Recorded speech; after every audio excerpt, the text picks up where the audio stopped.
Good evening and welcome to Pakistan Today News from our New York studio. I'm Chris Taylor. We begin tonight with rapidly escalating tensions in the Middle East, where President Donald Trump has claimed very good progress in talks with Tehran, even suggesting a possible pause in strikes on Iran's energy infrastructure. However, Iranian officials have firmly rejected any suggestion of negotiations, dismissing the claims as fake news. On the ground, the situation is deteriorating further as Iran launched a fresh wave of missile strikes targeting Tel Aviv today. Several injuries have been reported, and hopes for any near-term ceasefire are fading fast as both sides continue military escalation.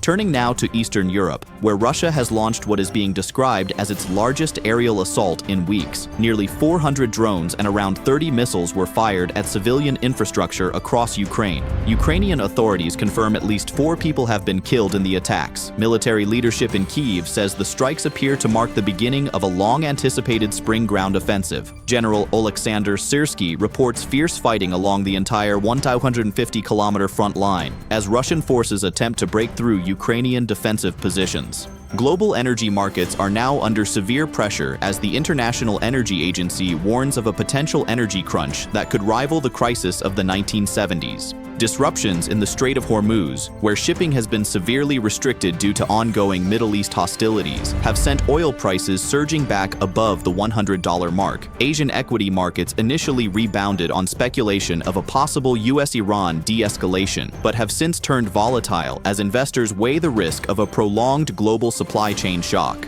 And now to South Asia, tensions on the Korean peninsula. North Korean leader Kim Jong-un has declared South Korea the most hostile state during a speech to the Supreme People's Assembly. He vowed to irreversibly cement North Korea's nuclear status, signaling an end to any prospects of reunification. Satellite imagery also indicates increased activity at missile facilities, raising concerns that a new weapons test may be imminent. Moving on, tragedy has struck South America, where a Colombian military transport aircraft has crashed in a remote region, killing at least 66 people. Rescue teams are struggling to reach the site due to difficult terrain, complicating recovery operations.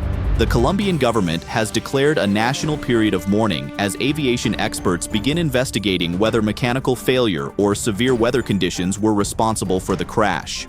In a significant diplomatic development, Pakistan has emerged as a central player in efforts to mediate the US-Israel-Iran confrontation.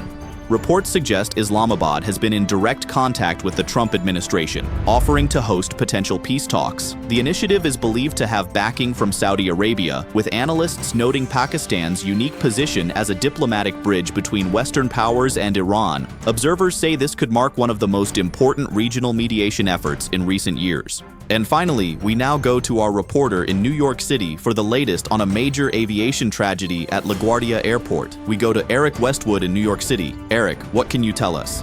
Thank you, Chris.